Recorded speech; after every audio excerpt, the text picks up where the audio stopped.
はいどうも皆さんご機嫌いかがでしょうか。ゲームがあるからギリ生きてる山ちゃんと申します。今回は2021年1月から5月末までに発売された高評価な無料ソフトを紹介していきます。Steam の評価で非常に好評と圧倒的好評の日本語対応の作品と圧倒的好評な日本語未対応の作品を紹介します。今回紹介する日本語未対応の作品は英語がわからなくても遊べる作品になっているのでご安心ください。体験版やプロローグ版は今回入れてません。高評価の体験版とかプロローグ版の動画を作ってみてもいいかもしれませんね。無料なので気になる作品があったらプレイしていただけたらと思います。私自身ニッチなゲームを実況しながら今後発売予定のゲームを簡単にわかりやすく紹介しております。この動画が少しでもあなたのお役に立ったら幸いです。高評価ボタンとチャンネル登録で応援お願いいたします。それでは早速いってみましょう。まずはじめにミスカズケイブ。2021年1月28日にリリース日本語対応の作品です。評価は非常に好評。88件中 92% の方が高評価。フォロワー数は310人。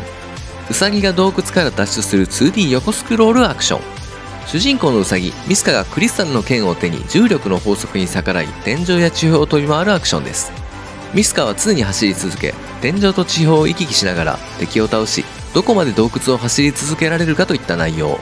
ゲームを進めるとアイテムショップ等がアンロックされ、ジャンプスピードアップやダブルジャンプなど能力強化も行えます。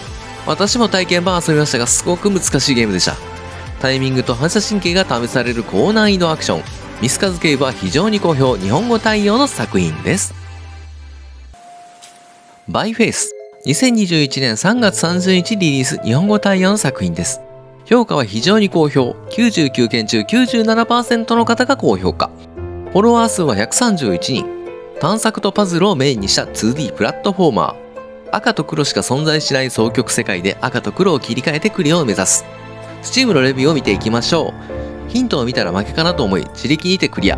達成感が違うね。非常に面白いパズルゲームでした。面白くて無料のパズルゲームをお探しなら遊べばわかるぞ。迷わず行けよ、遊べばわかる。何これといった難易度のステージもありますが、総じてモダン的&メッセージ性のある展開で趣を感じました。ところどころステージとデモがシームレスにつながっているため感情移入をしやすい感じでした。後々あのステージ構成はこういうメッセージだったのかと合点のいくような構成で最後までプレイすることをお勧めしますとのことです。バイフェイスは非常に好評な日本語対応の作品です。インパルスここから2021年2月9日リリース日本語対応の作品です。評価は非常に好評。101件中 87% の方が高評価。フォロワー数は382人。自分を爆破して進む新感覚アクション。主人公の赤穂は爆発を起こす能力を持っており、その爆発に自分が当たることですごい速さで移動することが可能です。爆発を駆使して多彩なステージをクリアしていく。しかし赤穂は爆発以外のちょっとしたことに死んでしまいます。やられた時の演出もちょっとしたおゆるけ演出があるみたいですよ。さあ Steam のレビューを見ていきましょう。プレイしてみた感じ、爆発移動で思った場所に飛ばず結構難しいです。そのため難易度はかなり高め。特にステージ50を超えたあたりになると爆発移動を極めし者じゃないとクリアはきついです。イライラ棒みたいなステージを爆破移動だけで進んでいくことになります。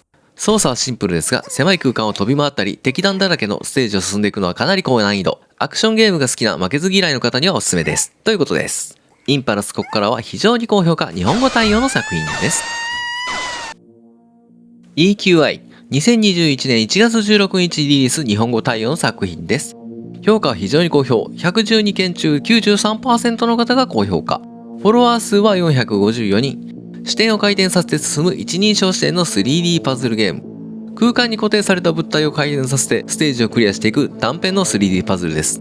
Steam のレビューが参考になったので見ていきましょう。パルクール要素のあるパズルゲーム。ギミックの説明が足りていない部分もあるが BGM や演出もよく小1時間でクリアできる程度のボリュームなので息抜きに遊んでみると案外楽しめる。ジャンルはパズルアクションとありますがアクション要素が非常に強いです。パズル2に対してアクション8くらいの印象。主観視点で画面が激しく動きながらリトライを繰り返すので 3D 用意しやすい方はプレイしない方が無難です。ギミックの説明不足と 3D 用意しやすいという意見が多かったですね。 EQI は非常に好評な日本語対応の作品です。カラーリングゲーム4。2021年3月27日リリース日本語対応の作品です。評価は非常に好評。159件中 93% の方が高評価。フォロワー数は385人。前作が圧倒的好評な塗り絵ゲームです。ただひたすらに指定されたマスに色を塗っていくだけのシンプルな無料ドット塗り絵ゲーム。難しい操作は一切なし、無心で作業したい方にはおすすめです。カラーリングゲーム4は非常に好評な日本語対応の作品です。トリカヤ、2021年1月18日リリース日本語対応の作品です。評価は非常に好評。166件中 82% の方が高評価。フォロワー数は433人。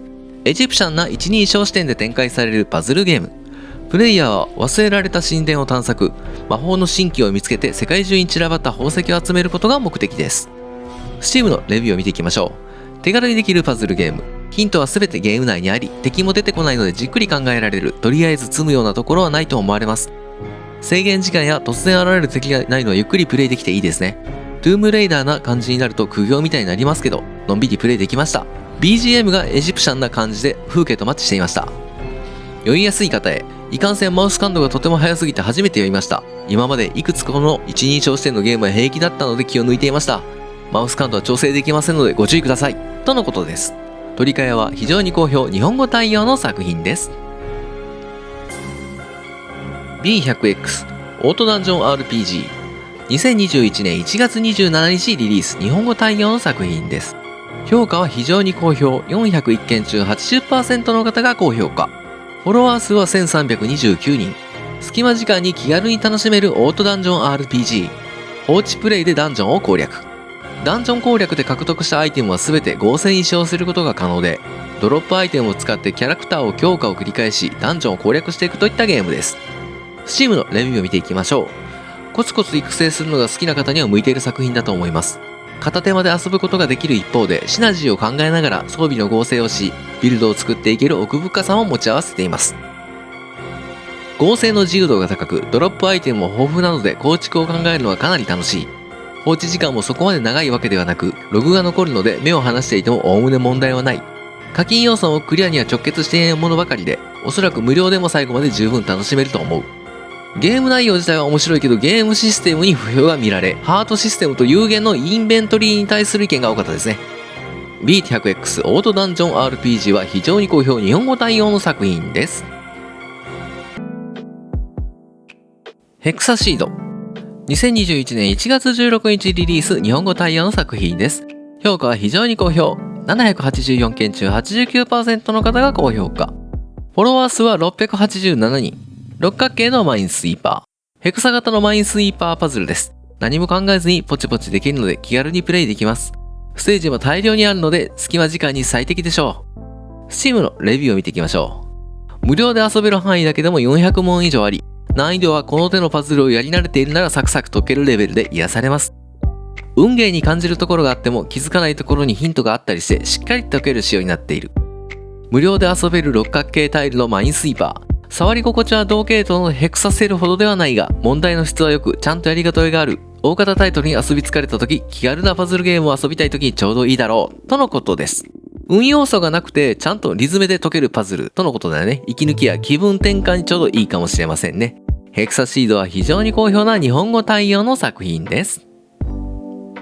はい、ここからは圧倒的に好評な日本語対応と日本語未対応の作品の紹介です。英語がね、わからなくても遊べる作品になっているんで大丈夫です。オープン TTD 2021年4月1日リリース日本語対応の作品です。評価は圧倒的に好評。2330件中 95% の方が高評価。フォロワー数は1万トンで340人。無料で遊べる輸送経営シミュレーション。1995年にリリースされたトランスポートタイクーンデラックスを元にしたリメイク作品です。バス、鉄道、船、飛行機などの輸送サービスで資金を稼ぐ経営シミュレーション。Steam のレビューを見ていきましょう。物資を必要なところへ運ぶゲーム。とてもレトロな A 列車という感じ。規模を拡大すればするだけ儲かる幸せな世界で物流会社を経営するのは人生イージーモードを体現していてとても楽しいです。長く続いている輸送シム。輸送して儲けるのも楽しいし、それによって街が少しずつ大きくなっていくのも楽しいし、信号がうまく動くととても嬉しいとのことです。独特なシステムや操作感は慣れるまで少し時間がかかるみたいですけども、操作と仕組みが分かればハマれる作品みたいですね。オープン TTD は圧倒的に高評価日本語対応の作品です。オンリーキャンズサーストデート2021年2月13日リリース日本語未対応の作品です。評価は圧倒的に高評。770件中 98% の方が高評価。フォロワー数は815人。缶の蓋を開けるリズムゲーム。本作は成人指定の作品ですのでご注意ください。下に表示されるバーのタイミングを合わせてクリックするだけのシンプルなゲームなんですけども、蓋を開けようとするとセクシーな声が鳴り響く無風な作品です。Steam のレビューはただ缶を開けるだけなのにそこにセクシーな声を入れるという斬新なゲームですということです。日本語未対応の作品なんですけども、クリックのみで遊べるシンプルなゲームなので遊べるでしょう。缶フェチ、声フェチの方はね、プレイしてみてはいかがでしょうか。オンリーキャンズサースティーデートは圧倒的に好評、日本語未対応の作品です。ミトザ。2021年3月5日リリース、日本語未対応の作品です。評価は圧倒的に好評。1093件中 97% の方が高評価。フォロワー数は1010人。グロテスクで奇妙な2択アドベンチャー。ラスティーレイクシリーズの開発者が開発したフラッシュゲームが Steam で登場。ゲームは種から始まり、2択の選択を重ねることにより様々な結末に行き着くといった作品です。嫌悪感を抱かせる描写が多いので注意が必要です。Steam のレビューはゲーム内容もその時あなたはどちらを選択しますかという表示が全て絵で表現されているため、言語の壁は全くありません。ただ残される後味の悪さと不思議な達成感、言語も何も関係ないので一瞬でも興味を抱いたなら触っても損はない。作者曰く本作はゲームではなくおもちゃだそうです。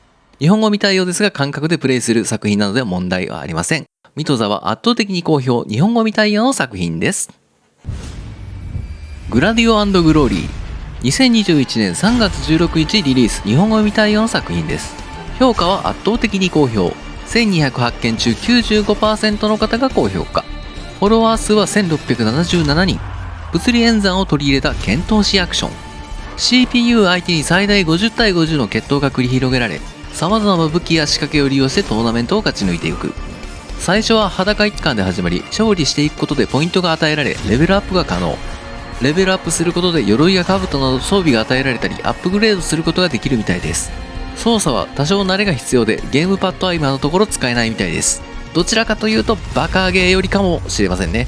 マルチプレイや PVP も今後実装予定とのことです。日本語未対応ですけどもアクションメインなので問題なくプレイできる作品になっております。グラディオ&グローリーは圧倒的好評、日本語未対応の作品です。はい、今回は2021年1月から5月末までに発売された高評価な無料ソフトを紹介していきました。面白そうな作品はあったでしょうか？無料で遊べる作品はパズル系が多い印象ですね。この動画が少しでもあなたの役に立ったなら幸いです。高評価ボタンとチャンネル登録で応援お願いいたします。本日もご視聴ありがとうございました。皆様明日も良い一日でありますように次の動画でお会いしましょう。さようなら。バイバイ。